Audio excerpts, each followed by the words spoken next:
con nuestra primera invitada, es la doctora Lucy Dager.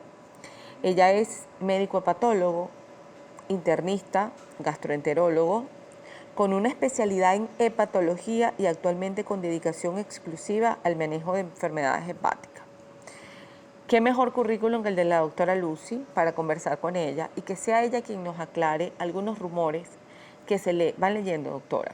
A veces hay rumores que son ciertos, se convierten en noticia, a veces no están así, pero también la desinformación es noticia, parece mentira, ¿no? Es así.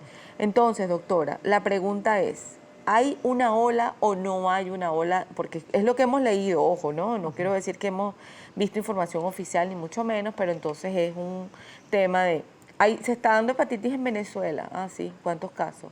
Está dando, es que fulanito tiene hepatitis, aquel llegó con hepatitis, y es que están, que cuidarse porque hay hepatitis en Venezuela. Y tú dices, ya va, que lo diga un médico. Claro. Doctora, hay casos de hepatitis en Venezuela, ¿cómo podemos manejar esta información? Ok, bueno, básicamente yo creo que la alarma mundial se prendió por los casos de hepatitis en edad pediátrica. Ahora, hepatitis es un término muy general. Hay hepatitis A, B, C, E y ahora esta nueva hepatitis, por ahora de causa incierta, que está dando predominantemente en niños menores de 16 años. Hay casos en Europa, en Estados Unidos. Hasta ahora no se han reportado casos en Venezuela. Este es otro tipo de hepatitis que no es ni A, ni B, ni C, ni E, ¿ok? Es otra hepatitis, no ha llegado, hasta donde tengo entendido, a través de comunicados de las sociedades, aún a nuestro país. Ahora, con hepatitis o sin hepatitis, lo más importante es prevención. Por ejemplo, la hepatitis A, la transmisión es oral fecal, nuevamente, lavarse las manos. La hepatitis B se previene por vacuna, hay que estar vacunado. La hepatitis C actualmente tiene tratamiento, identificando quién está a riesgo en forma temprana es importante. La hepatitis E es nuevamente de transmisión oral fecal. Entonces, las hepatitis han estado siempre. Si me hablas de un brote, entiendo que en el 2019 hubo un número de casos un poco más de lo esperado relacionado con hepatitis A, pero en este momento a nuestras consultas no están llegando más casos de hepatitis viral. Las causas de hepatitis son múltiples, desde medicamentos hasta autoinmune. O sea, hay que ponerle un poco el apellido. Doctora, cuando usted habla de hepatitis por causas inciertas, evidentemente no lo va a responder usted estos detalles, porque usted trata, aunque usted tiene una dedicación exclusiva al manejo de enfermedades hepáticas, no trata casos pediátricos, por eso no vamos a responder con la doctora Lucy. Pero puedo comentar. Puede hablar un poco porque ya tenemos a otra entrevistada más adelante, que es la doctora María Graciela López, con ella vamos a hablar del tema. Pero vamos primero para ir decantando un poco, doctora. Hablemos rápido, hablemos de esta hepatitis de causas inciertas para que más o menos la población, nuestra audiencia, esté con las antenitas allí como en alerta y proceder a pasar entonces ya con la hepatitis en edad adulta, que es la que usted trata actualmente. Hepatitis por causas inciertas. Esta alarma mundial de esta hepatitis que está dando la población pediátrica aún todavía es por causa incierta. Se cree que puede ser por adenovirus. Lo que está claro es que no es por vacuna, porque muchos de estos niños eran menores de 5 y no habían sido incluidos en ningún esquema de vacunación. No tiene nada que ver con la vacuna, eso es muy importante para seguir vacunando a la población contra el COVID, pero se piensa que es un adenovirus, es un virus respiratorio que circula normalmente en la población, pero se cree que nuestros niños estuvieron protegidos de la exposición a virus por las máscaras y todas las medidas de aislamiento, y una vez que los números empezaron a bajar, se relajaron un poco más con la máscara, el distanciamiento social. Se cree, se cree. Hipótesis, según la Organización Mundial de la Salud, hay 3. Pudiese ser una variante de COVID, pudiese ser un adenovirus, pudiese ser alguna toxina. Es como cuando empezamos con el COVID, aún está en estudio. Una vez entendamos qué es, empezará la prevención. Aquí, hasta donde yo sé oficialmente por las sociedades científicas, no tenemos casos. Ahora, ¿cómo se cuida el ciudadano de a pie? No bajando las alarmas, ¿no? ¿Sabes? Manteniendo la distancia, lavándose las manos, usando máscaras, mientras se aclara la situación y se ve la distribución a nivel mundial. No es un virus que tenga muy alta, no es una infección esta de hepatitis pediátrica que tenga una alta mortalidad, pero de 600 casos uno solo voltea la vista para ver los 14 casos complicados, trasplantados, pero la mayoría de los casos suelen tener una evolución satisfactoria. Doctora, cuando usted habla de las hepatitis ya en edad adulta, en el caso suyo trata de personas a partir de 16 años de edad. Años, así es. ¿Cuáles son estos primeros síntomas que me generan a mí, me pueden generar una alarma, que me tienen que generar el movimiento al médico, al especialista correcto, doctora? Porque estamos haciendo una campaña a las personas que hay que ir a especialistas, a médicos, revisar el currículum del médico, doctora, con tanta información de médicos, de personas ejerciendo la medicina de forma ilegal. Bueno, vamos a empezar hablando de cada hepatitis. Cada hepatitis es particular. Número uno, se piensa que los niños, por lo menos hasta los 10 años, ya casi todos han sido infectados por el virus de la hepatitis A en países como el nuestro. En niños, la hepatitis A, cuya transmisión es oral fecal, ¿ok? Oral fecal significa falta de higiene en la preparación de alimentos, ¿ok? Y se ingiere a través de comida contaminada, a través de alimentos sin cocción en áreas donde han sido regados por aguas contaminadas. Pero en niños menores de 10 años, la hepatitis A puede pasar desapercibida, asintomática, y no existe una política de vacunación pediátrica en A. Ahora, el problema es en adultos que no han sido expuestos, pero en nuestro país ya después antes de los 10, ya casi el 80% de la población ha sido expuesta sin síntomas. Lo más común en consultas es encontrar anticuerpos, sin vacuna, sino por exposición en la infancia. Pero hay adultos que no han sido expuestos. Los adultos con hígado graso, con diabetes, edad avanzada, otras enfermedades, pueden tener un curso complicado. Entonces, si usted tiene alguna enfermedad crónica y no tiene documentación de haber sido expuesto a hepatitis A, hay una indicación formal de vacunación, porque es una enfermedad que se puede prevenir. La hepatitis A en el 90% de los casos cursa sin ninguna complicación. Existe 10% de los casos en adultos que se puede complicar por una hepatitis de curso prolongado. La hepatitis después de 6 meses de observación puede evolucionar a una hepatitis autoinmune. ¿Puede cambiar, doctora, de A a B? No. Okay. La B, ahora yo sí voy a cambiar a la B. La B es de transmisión sexual, pero también puede haber transmisión de madre a hijo. Pero en el esquema de vacunación, los niños se les ofrece esta vacuna en edad pediátrica y en niños de madres de riesgo, pues al nacer se ofrece la vacuna. Y nosotros como adultos es una vacuna que tenemos pendientes, que al menos en mi época no era obligatoria, y dentro de su esquema de vacunación es bueno vacunarse contra la B. En niños ya es diferente a la A. En niños sí puede evolucionar a la forma crónica. En adultos es al revés, 90% de los adultos montan una buena respuesta, eliminan el virus y un porcentaje bajo evoluciona a la forma crónica.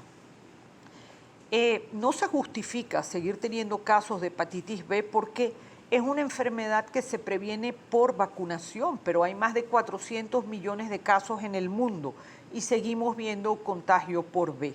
Entonces, como adulto responsable, revise su esquema de vacunación y póngase al día con la vacuna de la B. Cuando usted habla, doctora, de la hepatitis A, que quizás es la más común, y vamos a suponer que hayan adultos que no estén expuestos a o hayan estado expuestos anteriormente a hepatitis, ¿cuáles son estos síntomas que pudieran presentar? Como para que más o menos logren identificar, doctora, los síntomas en cuanto a la hepatitis A. En relación a la hepatitis A, los síntomas son malestar general, molestias abdominales, náusea, fiebre en el estadio prodrómico, antes de que empiece el paciente a ponerse amarillo. Este estadio de malestar lleva al paciente a consultar, no está claro, no está amarillo, no tiene síntomas de hepatitis.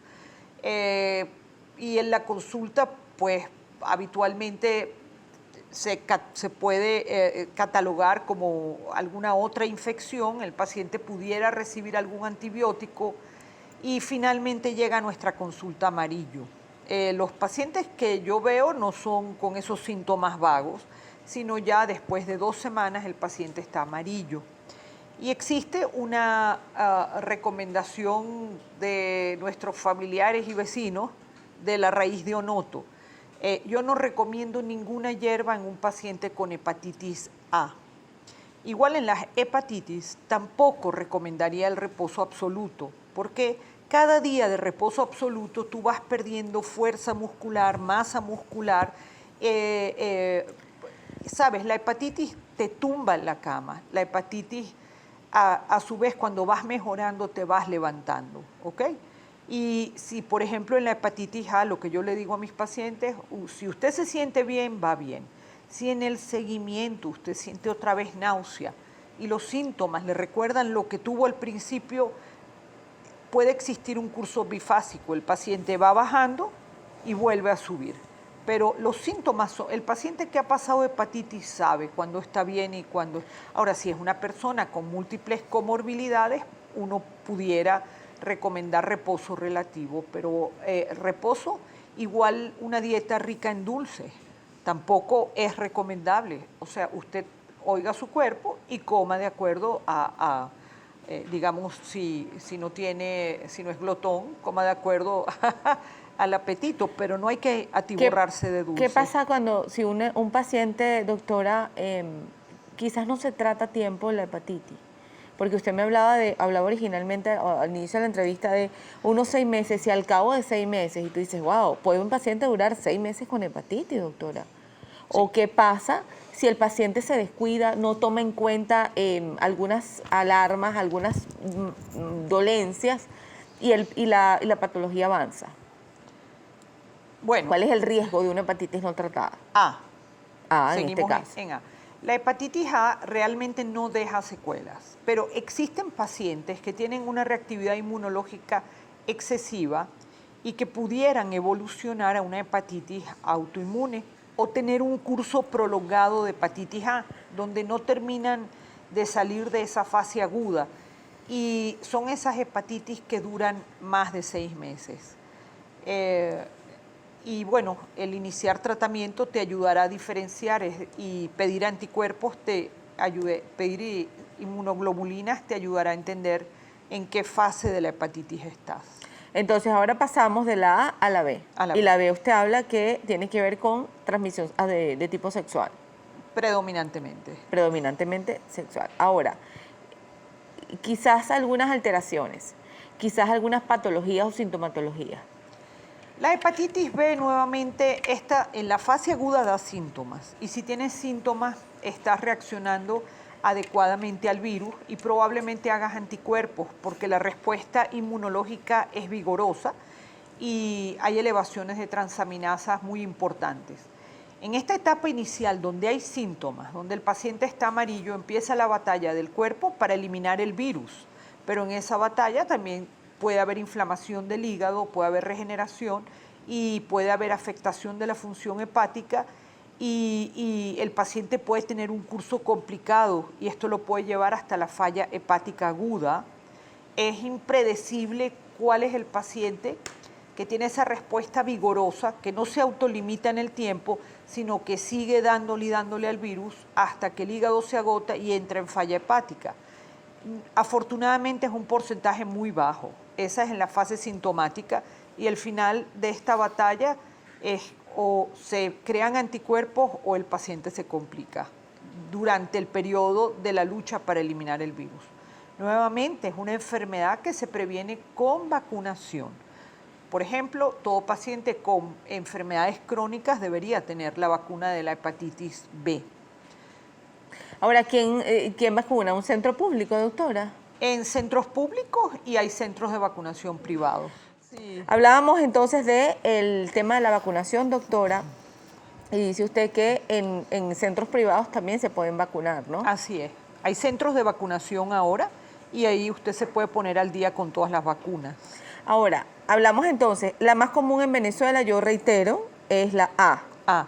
Venimos con la B, que la B es asintomática, me decía usted durante el corte. Correcto, puede haber una, sí, la mayor parte de los pacientes que tienen B o C no tienen síntomas también, cuando tienen la forma crónica.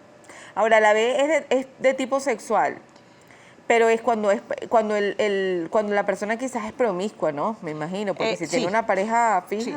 Y si la pareja fija no tiene hepatitis B, no tiene por qué tener hepatitis B. Ahora, en el caso de la C, doctora, ¿es frecuente la C en nuestro país? O en sus pacientes, mejor dicho, los pacientes que usted recibe constantemente. ¿Es frecuente hepatitis C? Mira, tanto la B crónica como la C no dan síntomas. 1 de cada 12 personas en el mundo puede tener hepatitis B o C y no saberlo. Entonces, la hepatitis C normalmente, 80, vamos a pasar ahora a la C para no crear confusión. La hepatitis C, 80% de los casos no da síntomas. Usted se hace un procedimiento médico inseguro, está la solución que le inyectan en la vena, eventualmente, no sé, a veces uno en el corre-corre, uno no, pero a veces en el corre-corre sencillamente se pone solución de una bolsa de solución común y ahí pueden entrar partículas de virus y contaminar a algunos pacientes, pero esto pasa calladito, una elevación discreta y el paciente puede tener hepatitis C por mucho tiempo. Mientras más entradas a procedimientos médicos, más riesgo. Las manicuristas también, no es para crear alarma, un estudio en Brasil demostró también que es una fuente de transmisión. Los tatuajes, entiendo que actualmente se toman todas las medidas, no puedo decir que haya visto un caso precisamente por tatuaje, pero debemos estar alerta ante los procedimientos médicos cuando ahora las presentaciones son en base único, ¿no? Ampolla única, pero cuando usted tiene un vial donde hay múltiples dosis, entran y salen agujas, ese puede ser la fuente de contagio de B y de C. La B también puede transmitirse en forma asintomática.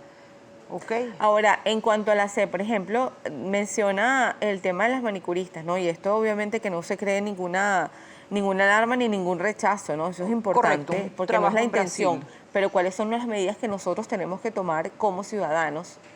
En el caso de las mujeres, que bueno, que quizás las mujeres somos las que más acudimos a manicuristas, etcétera. ¿Cuáles son las medidas? Solamente por medidas de precaución como usted, o prevención como usted lo dice. Bueno, puedes llevar tu propio juego de manicure, por ejemplo. Pero yo te voy a decir una cosa, uno no puede vivir con bacteriofobia o virufobia. La vida es así y yo pienso que 1 de cada 12 personas tiene hepatitis B o C y todos debemos hacernos la prueba al menos después de los 40. El virus de la hepatitis C se descubrió después de los 90, así que mucha gente que recibió hemoderivados, trasplantes antes de esa época está contaminada. En las unidades de diálisis también hay contaminación.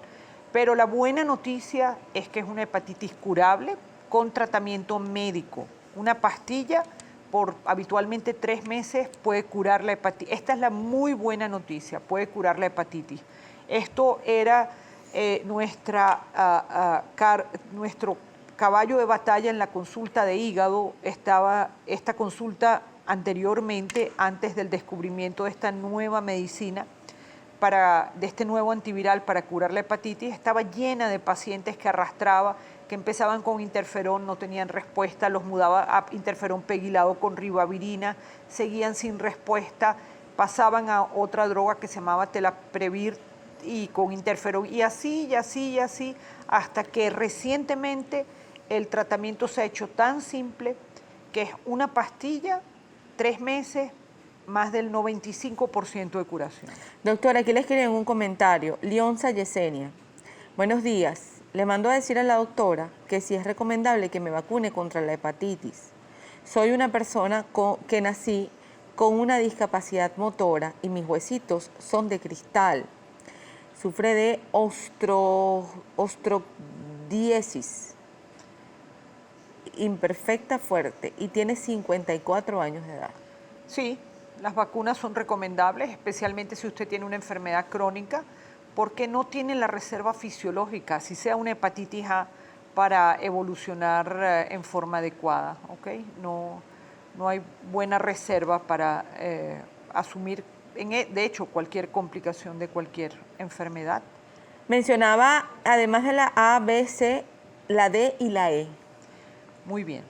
Sí, el virus de la hepatitis D, Delta, necesita el virus de la hepatitis B para infectar.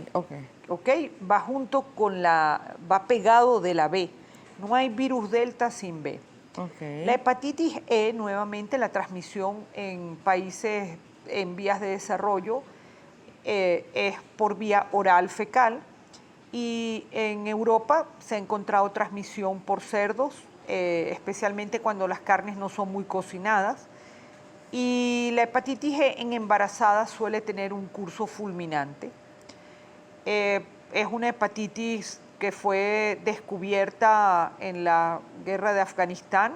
Encontraron varios soldados con una hepatitis que era no A, no B, no C, y un científico, esta hepatitis contaminó a muchos soldados rusos y un científico ruso pues ingirió heces fecales de los soldados para tratar de entender de dónde estaba saliendo esta hepatitis, contrajo la enfermedad y bueno, así existen muchos médicos, ¿no? Historias que se inoculan en la investigación de enfermedades, cualquier tejido o secreción del paciente enfermo para entender y replicar lo que le está pasando al paciente. Pero ya en los 50, 60, en la India encontraron brotes de hepatitis E. El tratamiento se piensa que puede ser con algunos antivirales, y en zonas donde hay brotes de hepatitis E está disponible la vacuna. Digamos, las zonas donde tienen más hepatitis E es en China y en países asiáticos, y la vacuna está solo disponible en China. Ok, importante que lo aclare. Aquí realmente hemos visto muy pocos casos, eso es importante. Si acaso, durante todo mi ejercicio médico, un caso. Doctora, escribe Denison desde el Cafetal. Tengo un amigo que le dio hepatitis A de pequeño y después de adulto le volvió a dar. ¿Es posible que repita varias veces la hepatitis? La hepatitis A jamás repite. Una vez que te da hepatitis y tienes la IgG, ya eso es seroprotección e inmunidad de por vida. No existe ningún reporte. Ahora, una vez que tienes la infección aguda, no es que repite, es que tiene un curso largo y no terminas de eliminar la IgM para montar una respuesta inmune. Pero la A no repite, o la primera o la segunda determinación serológica fue un error. Hablábamos dejábamos la pregunta abierta con respecto al metrotexato que había escrito este televidente, doctora.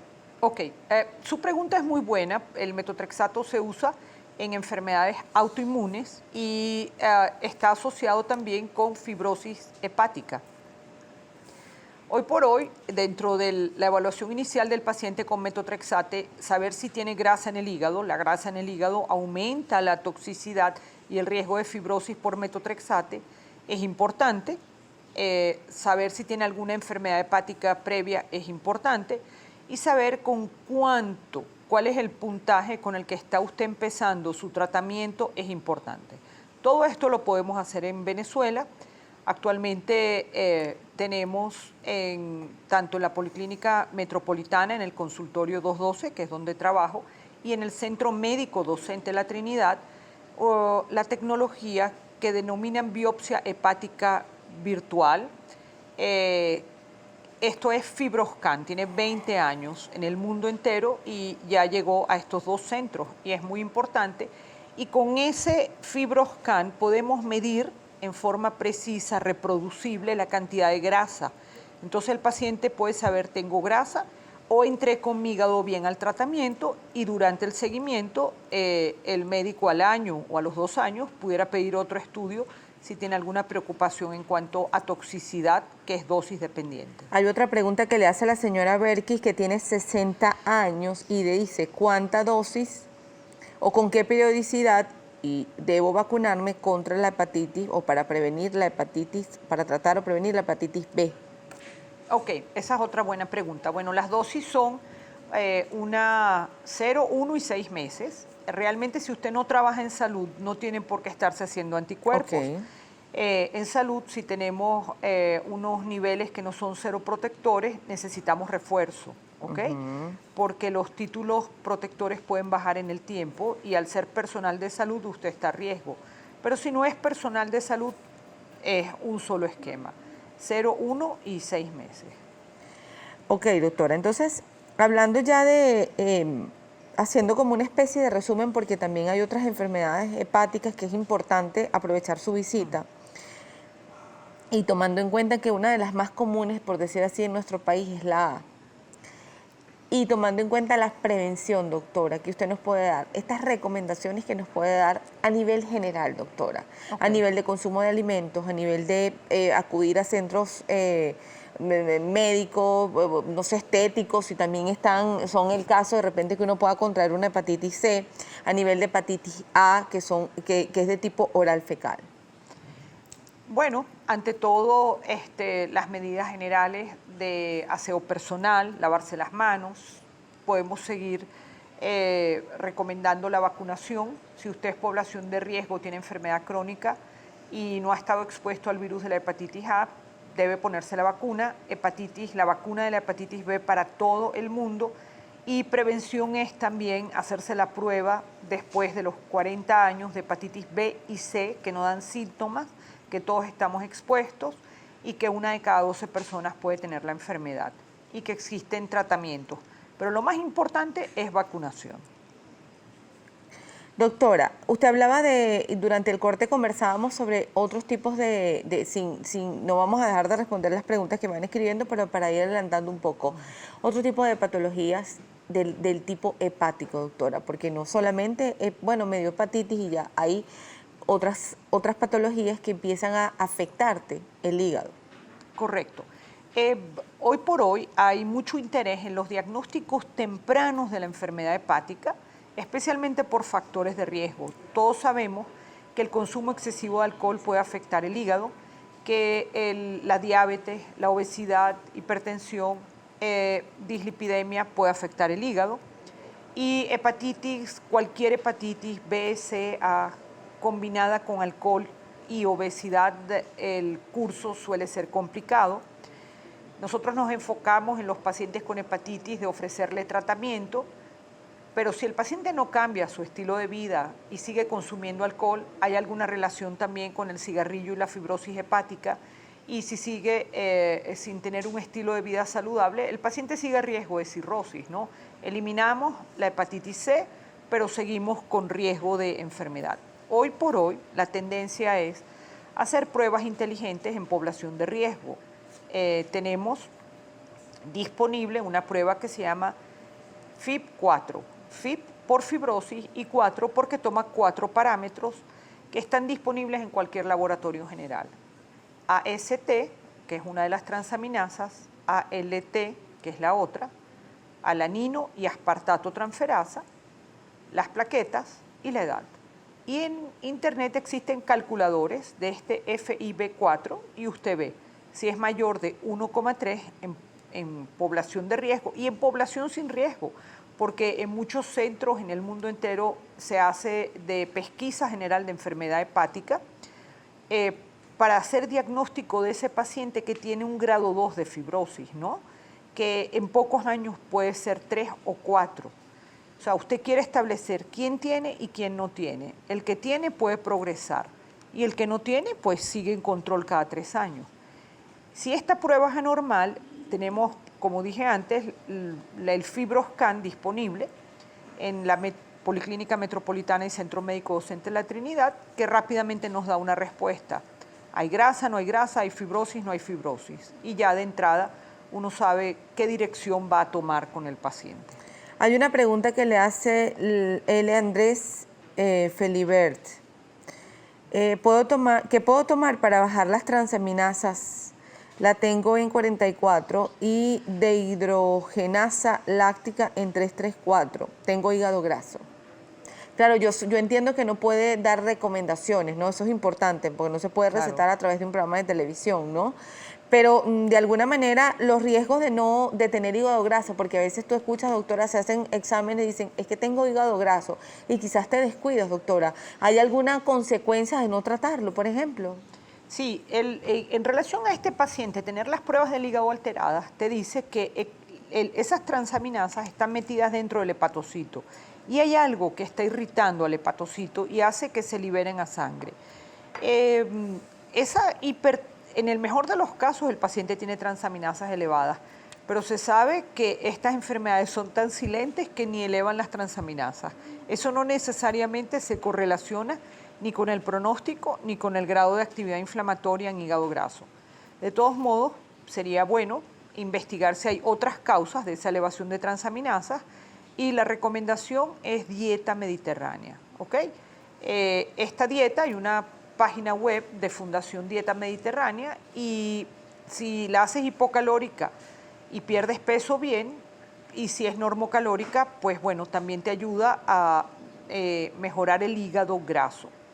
Estudios recientes han demostrado que la pérdida de 10% de peso mejora el grado de grasa del hígado, eso es muy importante, y fibrosis. Y si usted tiene otras comorbilidades como sobrepeso, diabetes, ahora existen medicamentos que ayudan a eliminar la grasa.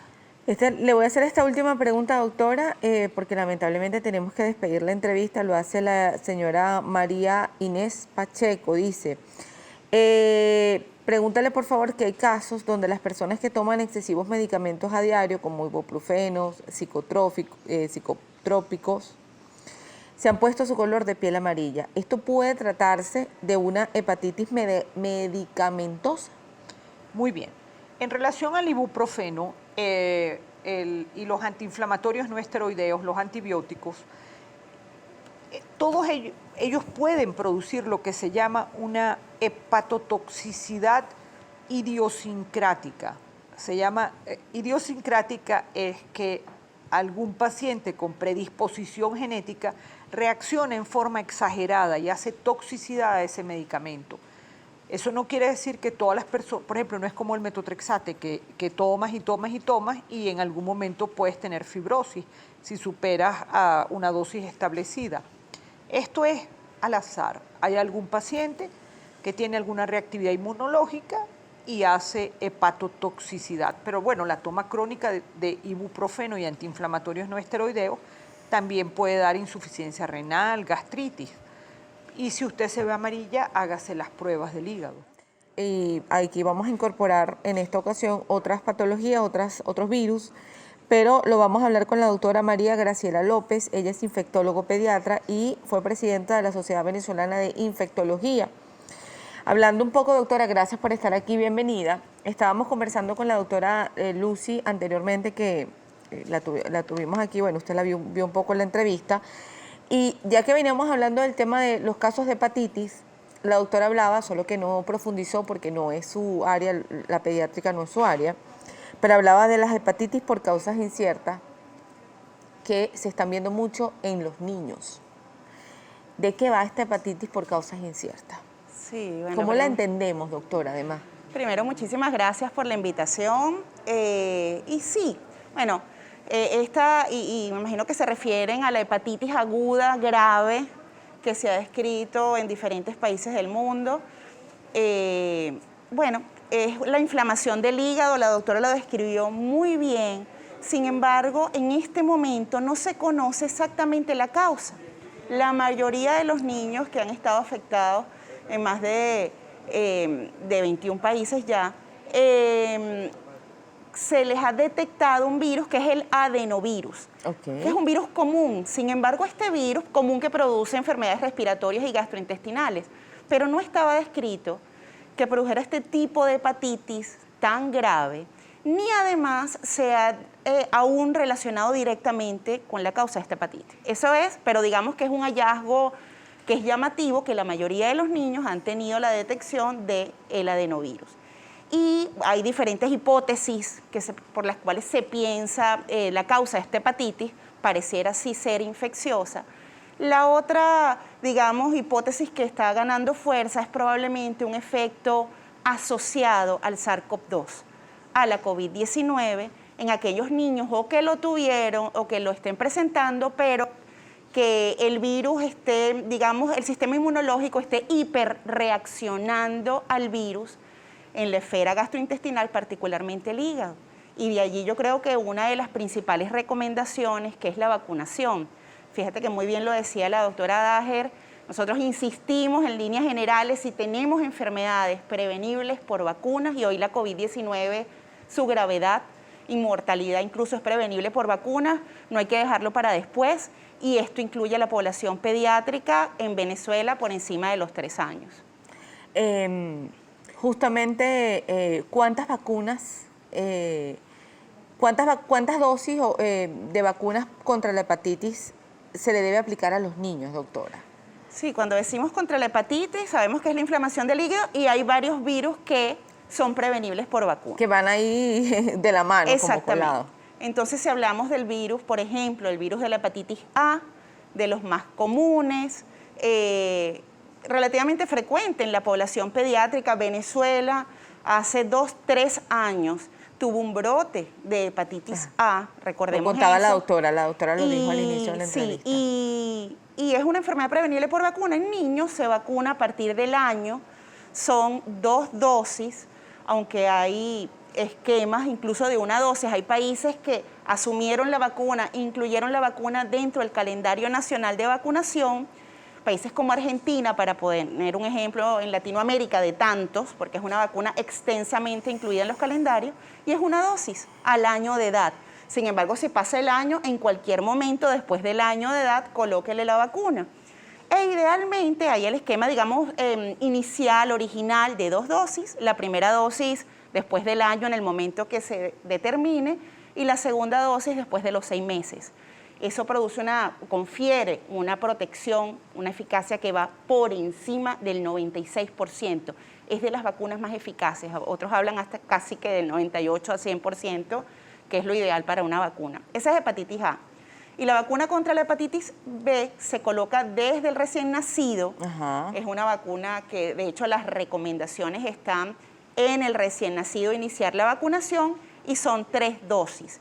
Si la madre ha estado vacunada, por ejemplo, contra la hepatitis A, y se sabe que no tiene hepatitis A durante el embarazo, no la ha tenido, se puede, digamos, diferir esta vacunación y empezar a los 2 meses. Y se coloca un esquema 2, 4 y 6 meses. Son 3 dosis de vacuna en los niños. Pero si no comenzó exactamente en el tiempo que estoy diciendo, bueno, en cualquier momento es apropiado y son 3 dosis de vacuna. De hecho, en momentos de embarazo también te indican... Sí, bueno, qué bueno que comentas la vacunación Sí, de porque embarazada. me la puse. Perfecto. Bueno, si no había el antecedente, si no sabía yo no me que la había recuerdo. protección contra la hepatitis B, está recomendada la vacunación contra la hepatitis B en la embarazada. La embarazada es un grupo especial de riesgo para muchas de las enfermedades infecciosas, para muchas.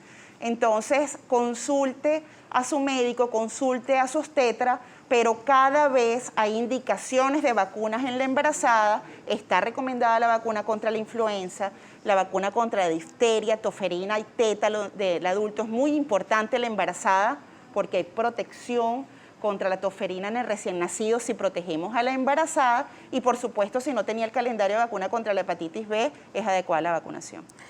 Sin hablar del toxoide, bueno, que está incluida en esta vacuna triple. Doctora, y siguiendo un poquito el tema con respecto a esta hepatitis por causas inciertas en los chiquiticos, ¿cuál es la recomendación desde su punto de vista como infectólogo pediatra, doctora, para los cuidados que debemos tener en los niños?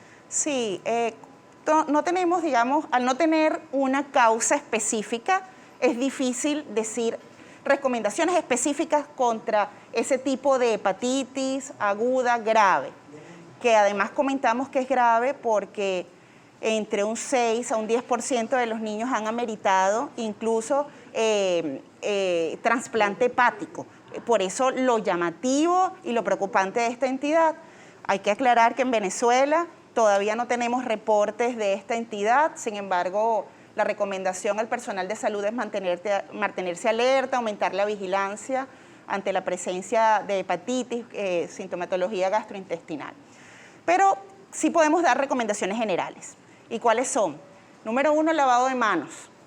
Esta recomendación que aprendimos en pandemia, gracias a Dios, donde todavía estamos de una manera diferente, pero estamos aún en pandemia y hay que comentarlo, debe quedar desde ahora y para siempre.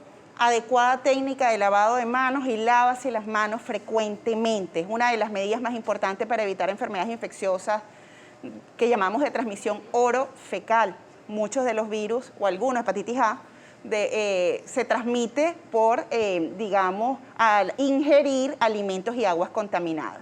Entonces, lavado de manos número 1. Número 2, mejorar la calidad de las aguas, y nos estamos refiriendo a tener filtros, y si no tiene filtro, hierva el agua. Hierva el agua, con hervir el agua, hablamos entre 1 minuto a 3 minutos, usted está mejorando la calidad del agua. Y adicionalmente, si aplicamos las vacunas, y no me refiero nada más a hepatitis A, B, sino la COVID-19, es una muy buena medida para evitar daño hepático. Entonces, pongamos que tenemos un hígado enfermo, pero si le asociamos a que lo tenemos susceptible a estos virus, probablemente el problema sea diferente. Entonces, son 3 fundamentales recomendaciones para mantener un hígado sano, además de no a la automedicación. Con el tema del acetaminofén es importante, no hay que dar acetaminofén fijo, consulte siempre a su médico a la hora de medicar a su hijo, es de las recomendaciones más importantes. Y hizo una mención importante, que el tema del COVID, ¿no? Y sí, sobre todo en los chiquitos, que no son antes de los 3 años. Fíjate. Que, sí, que no los puedes vacunar. Es así. Pero que está dando, que todavía hay COVID. Entonces Sí. tú dices, bueno, yo me vacuné, no importa, me relajo. ¿Y qué pasa con los niños? Sí, fíjate que una de las medidas más importantes protectoras de los niños menores de 3 años es que todo el grupo familiar, el grupo del colegio, es decir, los contactos por encima de 3 años estén vacunados. Mientras aumentemos la cobertura de vacunación, los pequeños que aún no tienen recomendación para vacunarse están más protegidos. Es de las recomendaciones, digamos, más importantes y significativas. Sí hay manera de protegerlos. Y lo otro es insistir, fíjate que pareciera muy obvio, insistimos sobre la vacunación, pero pregúntese usted cuántas personas conoce todavía que no se han vacunado contra la COVID-19 y cuántos niños no se han vacunado contra la COVID-19. Doctora, casos de lechina, varicela, ¿es lo mismo? ¿ves? Es lo mismo, sí. Ya lo vamos a explicar. Lechina, somos el único país del mundo que le decimos lechina a la varicela. El nombre de la enfermedad realmente es varicela. Y nosotros, por nuestra idiosincrasia, finalmente Pero nos gusta más lechina. le Tengo hemos dicho lechina. lechina, es lo mismo. Si le quiere decir desde el punto de vista técnico y que todo el mundo lo entienda, aquí en Colombia, en Perú, en Ecuador, donde sea, es varicela. Pero en Venezuela, coloquialmente le hemos llamado lechina. Vamos a seguir hablando de lechina, doctora. Yo sé que ustedes son muy rígidos con los términos y nosotros lo queremos respetar. Pero casos en nuestro país de lechina, de sarampión, de viruela, de rubiola, ¿se han registrado? ¿Son aislados, doctora? Sí. La varicela o lechina es una enfermedad que se presenta todos los años, y de manera constante, incluso todos los meses, hay casos esporádicos de varicela. Hay momentos del año, generalmente son los momentos de mayor calor, donde suelen aumentar los casos de la varicela. Esta es otra enfermedad prevenible por vacuna, hay que decirlo. Algunos, esa falsa, digamos, costumbre o creencia de que la varicela es una enfermedad benigna, digamos que en la mayoría de los casos pasa sin consecuencia, pero hay un grupo de niños sanos que podría complicarse. Y de allí la recomendación a la vacunación a partir del año de edad. Es una vacuna que aún no está tampoco, al igual que la hepatitis A, incluida en el calendario nacional de vacunación. Sin embargo, en el sector privado se ha conseguido y la vacunación comienza al año. Entonces, una dosis al año y repetir las dosis de 4 a 6 años. En el caso o si no te dicen, bueno, si tiene lechina no importa, llévalo donde el vecino que tiene lechina, así se le pega de una vez. Mira, cada vez que oímos eso es realmente preocupante. No queremos entrar en ponernos anecdóticos, pero hay situaciones en las cuales se ha hecho eso y el niño ha salido muy mal. Y muchas veces, y lamentablemente he de decirlo, no ha salido. Es decir, es una enfermedad que sí puede producir complicaciones y de allí a que sea una enfermedad prevenible por vacunas. No hay enfermedades prevenibles por vacunas benignas, que no ocurran nada, porque para qué entonces hubiese un desarrollo tan importante hacia su prevención a través de vacunas. Entonces la recomendación es que si hay algún contacto con varicela, con lechina, esa persona debe aislarse, se transmite la varicela, también decirlo, 2 días antes de que aparecen las lesiones típicas, que sabemos que son vesículas, estas, digamos, ampollitas llenas de agua y que van intercalándose con costras, es decir, en una sola área del cuerpo pueden haber vesículas, costras, es lo característico de la varicela o la lechina, y digamos que se transmite antes de que aparezcan estas lesiones y al menos hasta que están apareciendo nuevas lesiones. Estamos hablando de 4, 5, incluso 6 días. Entonces es importante aislar a la persona, no tener contacto con lesiones ni con secreciones respiratorias y no esa práctica de vamos a juntar a los hermanitos o el vecino para salir de eso. Por favor, evítela porque podrían haber complicaciones y pregunte a su médico en relación a la vacunación. En pregunta aquí hay una persona que escribe, en el caso de la vacuna para prevenir la varicela o la lechina, coloquialmente hablando, ¿es privada, es pública, doctora? Sí, es privada, estábamos comentando, lamentablemente no está incluida en el calendario de vacunación. Es una deuda pendiente del Programa Nacional de Vacunación, la inclusión y comento esto rápidamente, hepatitis A, la vacuna contra la varicela, la vacuna contra el VPH, una vacuna importantísima realmente como todas, y ya estaba incluida la vacuna contra neumococo y la vacuna contra influenza y rotavirus, y son vacunas que sistemáticamente se dejaron de colocar desde el año 2017, aunque a partir del año pasado hemos visto en los ambulatorios la vacuna contra la influenza, pero neumococo ni rotavirus está en nuestros ambulatorios y de ahí el llamado un poco a retomar. Esto es salud. Fíjate que están dedicando un programa entero a enfermedades infecciosas prácticamente. ¿Y es por qué? Porque tenemos reemergencia de enfermedades infecciosas, la pandemia bajó las coberturas de vacunación.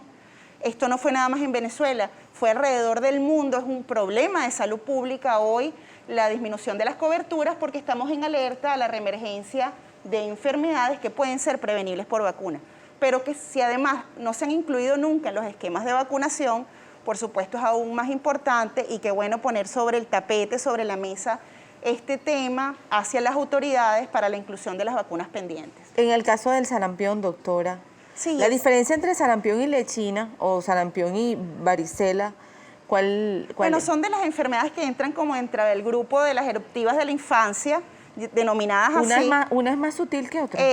Realmente las dos pueden tener importantes complicaciones. Sin embargo, sarampión es una enfermedad que a través de las vacunas tenemos la esperanza incluso de erradicación y Latinoamérica y Venezuela para diciembre del año 2016 se había declarado libre de sarampión y tuvimos un brote, el brote de los más extensos que hemos tenido en los últimos años en el 2017 y fuimos fuente, digamos, de exportación de sarampión. ¿Te acuerdas que fue el momento de mayor cantidad de personas saliendo del país y muchos de los países de Latinoamérica recibieron lamentablemente personas con sarampión? Tuvimos el brote de sarampión producto de la disminución de las coberturas, se abocaron a la vacunación y disminuyeron afortunadamente los casos de sarampión y hoy podemos decir que está controlado, pero en alerta porque al disminuir coberturas siempre estaremos en riesgo. Y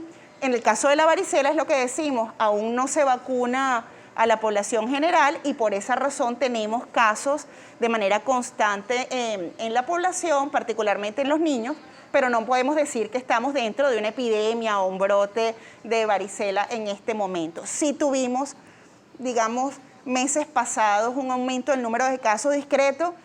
No manejo cifras oficiales, pero lo vemos en las emergencias de los hospitales. Y en el Hospital de Niños JM de Los Ríos, por ejemplo, recibimos niños gravemente enfermos con varicela. Y doctora, ¿y cuando le da varicela a un niño y cuando le da a un adulto, las respuestas son distintas, ¿no? Sí, en la población de adultos, mira, bueno, digamos los grandes polos o grupos vulnerables son los niños, y mientras más pequeños, menores de 1 año, mayor complicación porque tienen un sistema inmunológico inmaduro, y en el adulto mayor tienen un sistema inmunológico desgastado, y por eso es que las enfermedades infecciosas en estos extremos son más serias. Pero en los adultos, incluso adultos jóvenes, la varicela, la lechina puede tener importantes complicaciones. Generalmente la severidad es mayor número de lesiones, mayor malestar general, fiebre, se describe en la población de adultos jóvenes. Viruela y rubiola, doctora. Ajá. La viruela, y hay que un poco comentar el tema de la viruela por también todas las noticias en relación a la viruela del mono. La viruela que conocimos, bueno, o que conocieron muchas de las generaciones anteriores, fue una enfermedad erradicada por vacunas. Realmente ha sido la única enfermedad erradicada por vacunas. Digamos, el ruido, las noticias en relación a la viruela del mono es un virus diferente, afortunadamente con síntomas más leves. Y eso lo vamos a aclarar un poquito más adelante, justamente para dedicar un buen espacio a la viruela del mono, del mono en este caso. Y viruela y varicela son completamente diferentes. No hay casos de viruela. Son otros virus, no hay casos de viruela en el mundo. Okay. Porque fue una enfermedad erradicada por vacunas cuando aumentaron las coberturas de vacunación. Y ahí la importancia de la vacuna, además, ¿no? Y si usted tiene más de 50 años, es posible que tenga, más de 55, que tenga una marca en el brazo, generalmente es brazo izquierdo, pero bueno, puede estar brazo izquierdo, espalda, como un hundidillo. Mi mamá allí. Y eso es producto de la cicatriz por la vacunación contra la viruela. Una buena marca. Una marca, la mejor marca que pueden tener, que es la que ocasiona una vacuna. Rubiola, doctora. Rubiola es una enfermedad, de estas enfermedades también llamadas eruptivas de la infancia, prevenible por vacuna. Está dentro de la vacuna que llamamos trivalente viral, sarampión, rubiola y parotiditis. Produce un malestar general leve, generalmente fiebre de bajo grado, una erupción muy fina que suele comenzar, bueno, a nivel central y distribuirse a todo el cuerpo, y la característica fundamental es que hay ganglios. Se presentan ganglios generalmente en el cuello, en la parte de atrás del cuello. Lo preocupante de esta enfermedad realmente es el síndrome de rubiola congénito.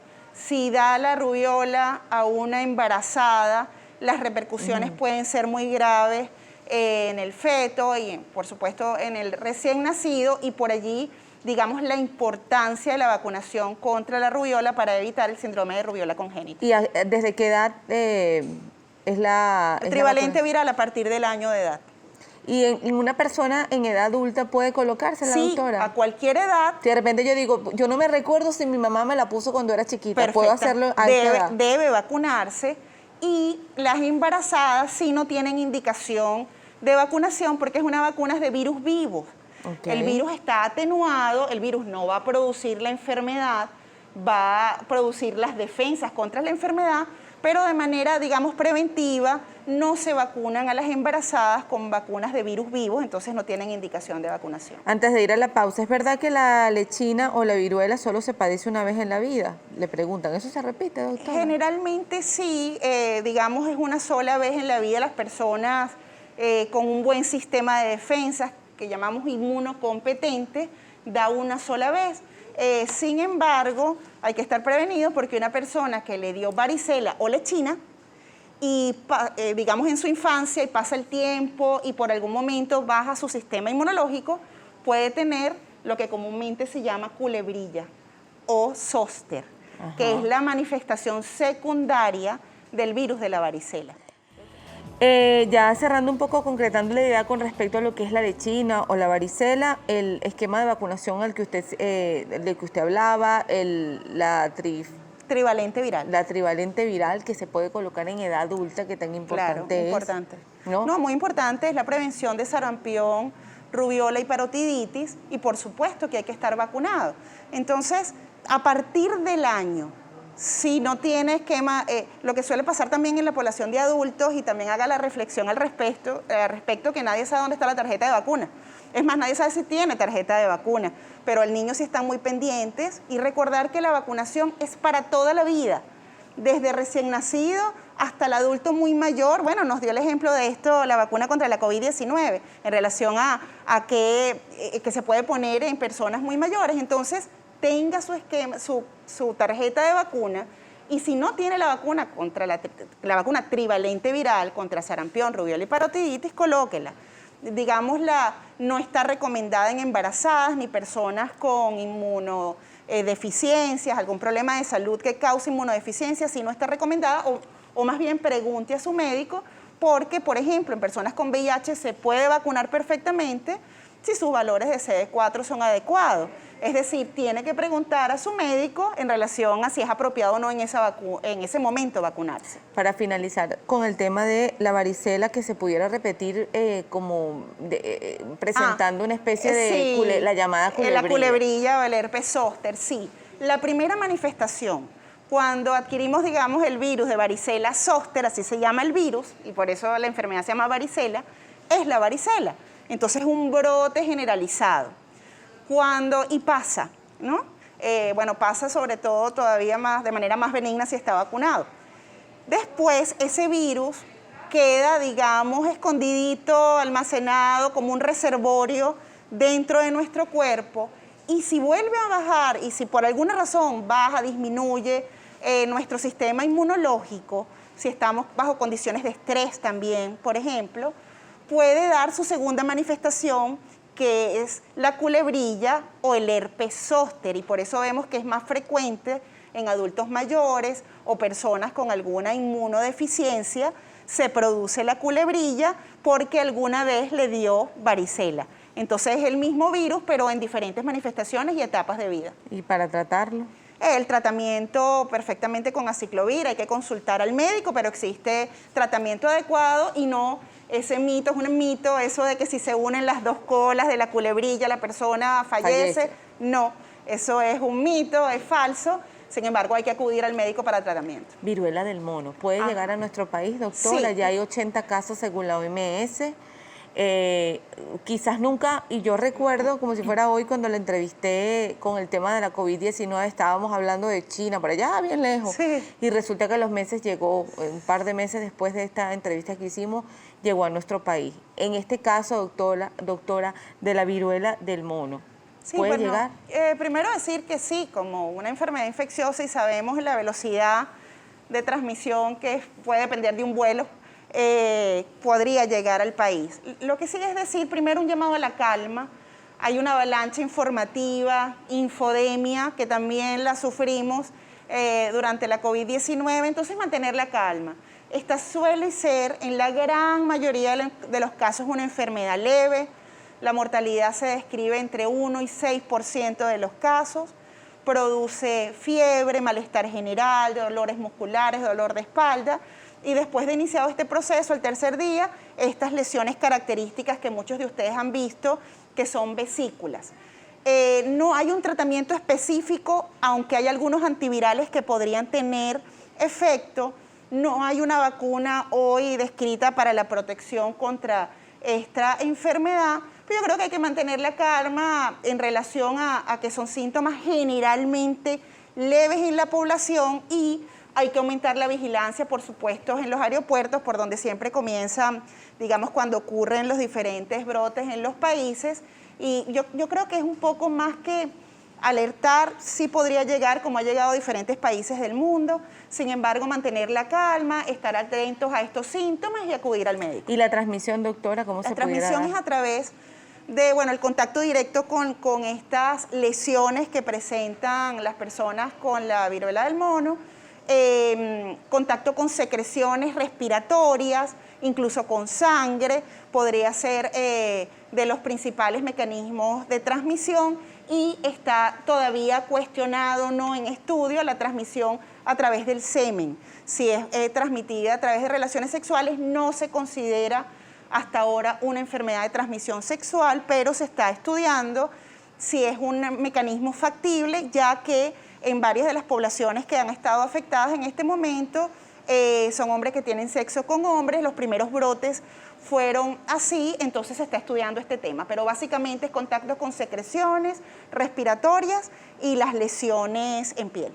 Doctora, hay algunas preguntas que queremos responder antes de finalizar el programa.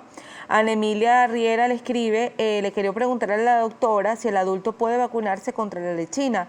Mi hijo de 22 no está vacunado. Sí, antes de responder quería comentar que otro mecanismo de transmisión de viruela del mono es un riesgo, es al ingerir alimentos, carnes crudas de animales que pudieron haber tenido el virus. Entonces la recomendación es, por supuesto, la adecuada cocción de los alimentos, particularmente de la carne, lávese bien las manos, una recomendación muy general, pero podría ser un mecanismo de transmisión. Pero nunca está de más las recomendaciones, ¿no? Nunca están de más las recomendaciones. Así es. Y en relación a aplique la vacuna, se dice que la vacuna se puede aplicar desde el año de edad hasta los 65 años, y no es que esté contraindicada en mayores de 65 años, sino que la probabilidad de tener varicela y que nunca haya entrado en contacto con el virus allí es muy baja, entonces ese muchacho de 24 o 25 años puede vacunarse perfectamente. Escribe Mercedes 206 o 26. Buenos días, mi hija tiene 16 años y aún no le ha dado lechina. Siempre su esquema de vacunación ha estado al día. ¿Debo preocuparme? Cabe destacar que mi me dio a los 12 años. No, primero decir que no debe preocuparse en línea general. Lo que debemos es actuar, ocuparnos. Si no tiene la vacuna, vacúnela. Y ya, es una enfermedad que si está vacunada, generalmente los síntomas son leves y la eficacia, la protección de esta vacuna es muy, muy alta. Entonces, si no tiene la vacuna, vacúnela.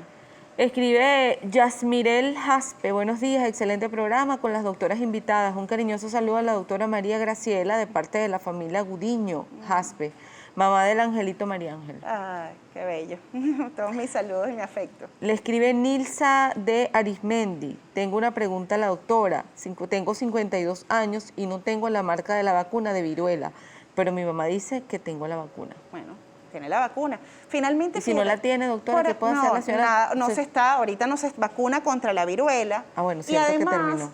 Recordar que también las vacunas tienen un efecto que muchas es muy prolongado, sin embargo, hoy hay planteamientos serios de si realmente el que estuvo vacunado está protegido hoy. Entonces, nada, si está vacunado, confíe en su sistema inmunológico, en sus células memoria, que sobre todo son las que dan la protección a largo plazo, pero ahorita no hay una vacunación contra la viruela. Contra la viruela, dada que es una enfermedad erradicada, y estamos hablando de otro tipo de virus, que es la viruela del mono. Describe la señora... Ivana Sarimar.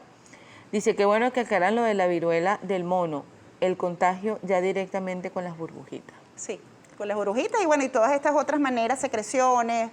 Porque uno ve esas fotografías en medios internacionales, doctora, claro que no la tenemos, pero uno ve esas fotografías en medios internacionales y son alarmantes realmente. Sí, yo creo que... ¿Y son tan así, doctora? Claro, bueno, las lesiones en piel son así. Bueno, si vemos lesiones de varicela, enfermedad diferente, recordar, bueno, pueden ser muy llamativas, pero digamos, la cantidad de lesiones no necesariamente implica una complicación. Mientras más lesiones, por supuesto, se habla de más severidad, pero creo que finalmente hay que mantener la calma. Yo creo que un comentario que quisiera hacer es retomar las consultas preventivas. Y en pediatría esto preocupa mucho. La pandemia alejó a los niños de sus controles regulares y es momento de retomar. Y no nada más los niños, niños y adolescentes. La vacunación, entre otros aspectos preventivos, es para toda la vida.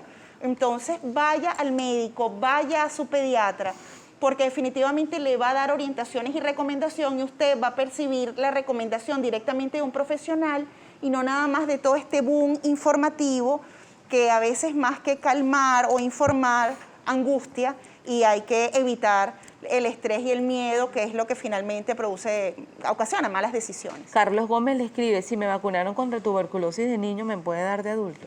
Sí, la vacuna BCG, que es la vacuna que previene la tuberculosis, pero en sus, digamos, formas extrapulmonares, es decir, meningia, varicela, tuberculosis miliar, que es sistémica.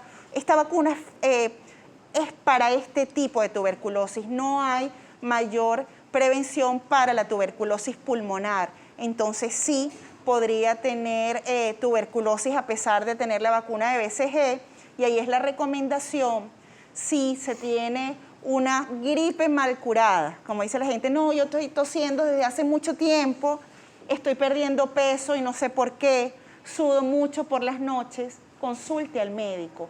Estamos viendo un aumento muy importante de tuberculosis en el país, y qué buena la pregunta para hacer el comentario. En las épocas de mayor número de casos de tuberculosis, de COVID-19, el diagnóstico diferencial era con tuberculosis. Y hicimos muchos diagnósticos de tuberculosis en personas que consultaba por miedo a que era COVID, y no, era tuberculosis. Entonces sí, está resultando lamentablemente bastante común, han aumentado los casos, y la prevención es evitar el contacto con personas enfermas, con tos crónica, y por supuesto consultar al médico. Es una enfermedad perfectamente tratable si se hace el diagnóstico a cualquier edad. Entonces no es ocasionar esto miedo, sino alertar, hay tuberculosis, están aumentando los casos, consulte al médico si tiene tos de más de 2 semanas de duración y estos síntomas que comentamos. Bueno, doctora, 8:28, ya tenemos que despedir. Recomendaciones finales, doctora. Sí, bueno, siempre la vacunación, tenga al día su calendario de vacunas, consulte, vaya a sus consultas preventivas, mejore y aumente el lavado de manos, haga todos los esfuerzos por mejorar la calidad del agua para el consumo y mejorar la manipulación de los alimentos. Yo creo que son mis recomendaciones básicas. Bueno.